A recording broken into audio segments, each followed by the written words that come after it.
Joining me on the Boardwalk Honda Hotline, the man, the myth, the legend, Dizz of @Talk MMA. Follow him on Twitter for all of your MMA and UFC inside information. Again, he joins me on the Boardwalk Honda Hotline. UFC 235 tonight, even though I'm really confused what UFC we're on because we skipped one, then another one lost his title fight. Now, well, anyway, my man Dizz joins us now. How you doing, my man?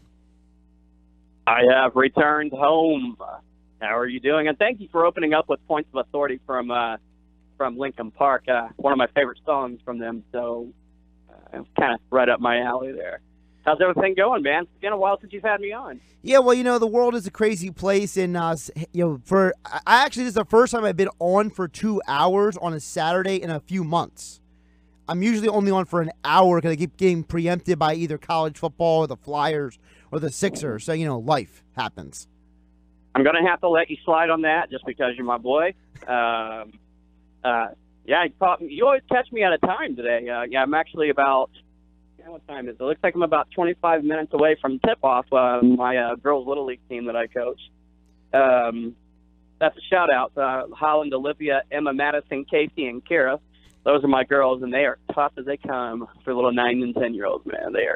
These little girls are eager to learn. I wish every NBA player or college athlete was as humble and as sweet and eager to learn as these young ladies are.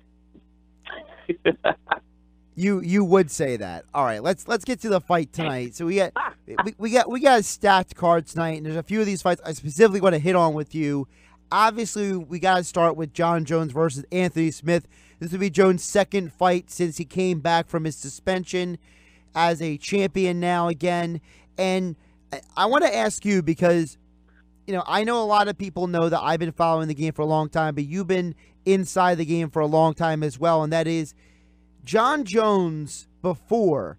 You know, it was kind of hard to tell how much of it was his greatness and how much of it was him. Let's be realistic. You know, when you're using drugs, when you're using PEDs, you think you're a little invincible, right? You think that, you know, nobody can hurt you, nobody can touch you. Now that he is clean, no more recreational drugs, no more PEDs, is Jon Jones a better fighter now that he's clean? Oh, the thing is that when did he actually test positive for anything that was considered to be useful to him? Okay. Even California State Athletic Commission made a determination that no amount of PEDs that was ever in his system would be considered an advantage or useful to him in the sport. And not to mention, but these little picograms that everybody's been throwing fits over, and everybody I like to use the word triggered over. Let's all stop acting like we're all the experts out here, okay? All these nutritionists, even the best experts, even the best scientists out there have no idea how these tiny bit of trace amounts are ending up releasing out of his bloodstream, how it got in his bloodstream in the first place. And I got to be honest with you, if you sit back and you think about Jon Jones and who he is, how confident he is, how confident he's always been, he never, and never have I ever thought, the opinion that he ever thought that he believes he needs something to beat anyone. Okay?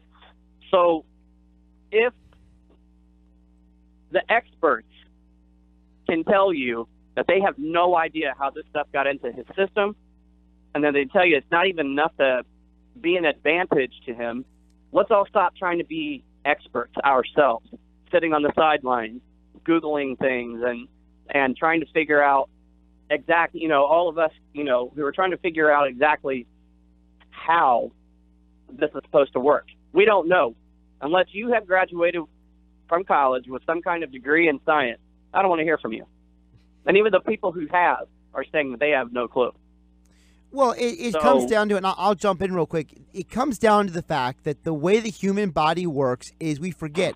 The human body is a machine. You know, we use a lot of fluffy verbiage and concepts and, crazy terms, but at the end of the day, the human body is a bunch of complex operations and machines, and like anything, if you have a car and you at one point had it flooded, there might be some residue left inside that car in the engine or in the undercarriage from that flooding. So if you ingest anything at any point in your life, there's a possibility there could be trace amounts of that element or substance still in your bloodstream or body somewhere.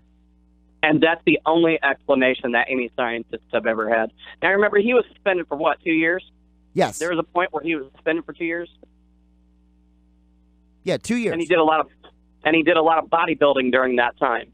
Now, I don't know if he was being tested under USADA the entire time during that program, but could it be possible he took something during that 2 years, which, you know, he was out of competition and he was not doing anything? Is it a possibility he could have? I don't know. I'm not going to speculate.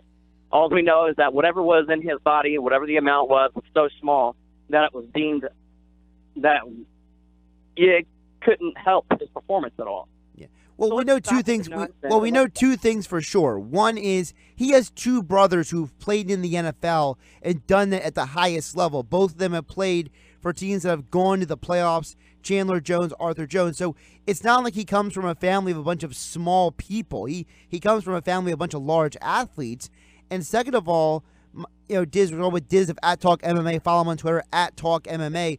I would argue that the fact that he was using mind-altering substances and he was using PEDs that frankly didn't really help him that much in the octagon, if at all, actually makes what he did even more impressive, because realistically, he was not in his right mind and he was still dominating.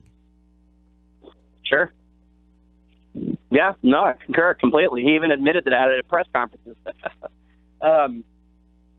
Let's talk about his opponent real quick. Let's go into Anthony Smith. I mean, sure. Former CFFC middleweight champion, by the way, in the backyard here in Atlantic City. Yeah, I mean, we're talking about a middleweight who's fighting at light heavyweight. He comes up and he's, you know, he knocks out Rashad Evans in 53 seconds. He knocks out Shogun in round 1 in a minute and a half, and then he comes out and he has a rear naked choke submission late in round 3 over Volkan Ozdemir. And so that apparently warrants, and with nobody else standing and John Jones in this need for to stay busy, I guess warrants him a title shot. So I would have to say availability is also what kind of helps Anthony Smith get this shot tonight. I like the guy. I really do. I don't think there's going to be any upsets tonight on this card, you know, from anybody of note. I'm going to have to say that, you know, this is going to be business as usual when it comes to John Jones tonight. I think he gets it done with a TKO, and I think it's with elbows. And that's pretty much all I think of this fight tonight. Like I said, you know, it's nothing against Anthony Smith. I like the guy, but hey, you know, we're talking about John Jones here. We're not talking about, you know, an aged Shogun who Jones arguably was in more of a prime than he was now. Correct. And also, we're also talking about a Rashad Evans who's been so far out of his prime that he honestly should have retired a long time ago. Look, also on the card, you got the welterweight title fight, which is also probably a more fascinating matchup than Jones versus Smith. That's Tyron Woodley versus Kamaru Usman. And look, you know, maybe I'm reading too much into this. You can let me know, but I feel like Woodley's coming in a little too confident. You know, Usman is an athletic freak. This is a guy who, he hasn't just been beating people. He has looked like the better athlete as well in many of these fights. You know, yeah, there were decision wins over Dos Anjos and Maia, but he looked like the more physical freak in both of those matchups. And Tyron Woodley, he's usually the most physical guy walking into the cage in many of his fights. And this may be one of the few times that he is actually had an athletic rival who is as strong and as much of a freak athletically as he is fighting against him. Yeah, you know, Kamaru Usman, you know, he handled Rafael Dos Anjos. He handled Demian Maia. And, you know, I mean, he hasn't lost since 2013. Mm-hmm. And that kind of that confidence is going to carry in with him. He's only lost once in his entire career, and that confidence is going to carry into that octagon tonight. Kamaru Usman, he's also kind of got a chip on his shoulder, which I don't blame him. He's got Tyron Woodley's teammate tackling him, calling him Marty, which is something he don't really appreciate too much. And, I think if Kamaru Usman wins tonight, I think it's going to be a big middle finger. I just don't think it's going to happen tonight. I think I honestly think that Woodley and Askren are farther inside of Usman's head than what he's letting on. I think he's going to go in with a chip on his shoulder. His face last night at the weigh-ins, just his facial expressions didn't even look the same. He just looked off to me, even when he has painted his native flag on his face, for the weigh-ins. Right. Just kind of seemed like he was trying to put his mind elsewhere to me. I as much as I like the guy, as much as I would like to see a whiner get dethroned, I don't think it's going to happen tonight. I think the whiner Tyron Woodley is going to keep his crown tonight, and then it's going to be on to the next one. Probably Colby Covington with all the hype that he's getting this weekend. His shenanigans. Well, let me ask real quick. Do you think that Woodley actually will fight Covington, or does Woodley move up to 185 and say, you know what, I've had 6-7 title fights at 170. I want to move up because I'm tired of cutting down the 170. Oh, the whole 6, welterweight fights with a title.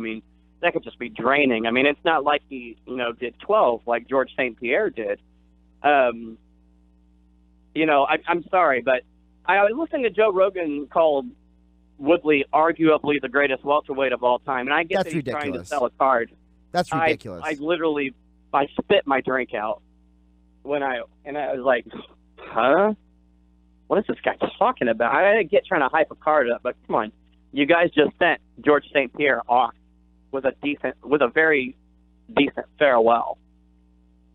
Somebody who won that title 12 times, and now you're going to call somebody who's won that thing half the time, still has a no contest with one of the fighters, and you're going to say, arguably, there's no argument here. Well, also, Tyron Woodley still has a lot of work to do. Well, also, I don't mean to cut you off, but George St. Pierre fought multiple former champions: Matt Hughes, B.J. Penn. Jake Shields was a champion in another organization. Diaz was a champion in another organization. Who the heck has Woodley fought? Darren, I can't barely cut weight till. I have a draw with Stephen Thompson. His only, to me, most legitimate wins are Robbie Lawler and Damian Maia. And no offense, I love Lawler, and I think Maia is a Brazilian Jiu-Jitsu monster, but neither one of them are on the same level as the opponents that GSP beat. Yeah, and not to mention, he had a little bit of help, too, with that Lawler fight, getting film from his camp, from his opponent's camp. Always a little bit of a helpful aid. And look, you know me, and I've said it on my podcast, I've said it on this radio, whereas I am not a GSP fan, okay? I feel the guy's a little overrated, okay? I think that when we talk about the greatest of all time, he is not. If you go pound for pound, to me, it's guys like Anderson Silva and John Jones and other guys. But GSP is undoubtedly the greatest welterweight in MMA history, and for anyone to put Woodley in his category is not just fraudulent, but intellectually dishonest. Yeah, I agree. Well, and no, I don't think that George St. Pierre is overrated by any means. So I'm going to argue with you slightly on that one there, right there, buddy. But yeah, it is what it is. I get it. We're trying to sell a pay-per-view by, finding whatever marketing play we can. But let's be real here. There's George St. Pierre. There's everybody else. So with Woodley, I'm sorry. I know he wants to, keep those paychecks coming in. He likes that monthly championship stipend coming in. But he's still got a lot of work to go before he can be even considered in that top realm. Well, maybe Tyron needs to do what GSP did, which is join a Marvel film and get some royalty checks the rest of his life. I'm going to tell you something else, too. This is something I said publicly earlier in the week this week, too. with this next fight that we're going to be talking about with Robbie Lawler and Ben Askren. This is the fight, yeah. Ben Askren's on record as saying that, he would never fight Tyron Woodley for his belt. They're friends, etc.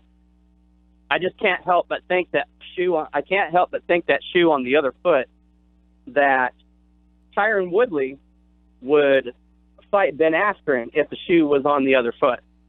If Ben Askren was champion, I can't help but think that Tyron would say, well, sometimes you just got to set friendship aside, and this is all business. This isn't anything personal. Yeah, well, that's I'm pretty sure he would try to make that case. There's something about Tyron Woodley that says, well, he may not fight me for my belt, but I would fight him for that belt. Yeah, well, speaking of, you mentioned Askren. This is the fight on 235 I think most people haven't talked enough about, and I want to touch on it real quick before I let you go, and that is, look, you have two former champions, Lawler, the former UFC welterweight champion, Askren, the longtime king of the welterweight division in Bellator. Arguably, he was the greatest fighter on the planet who had not fought in the UFC yet. Now he finally gets to make his UFC debut, and you have two former champions, and don't forget, for people in this area, Askren and Lawler have fought in the Atlantic City, Philadelphia area multiple times in MMA careers. So there's a lot of eyeballs in this region, my friend, who are watching this fight as well.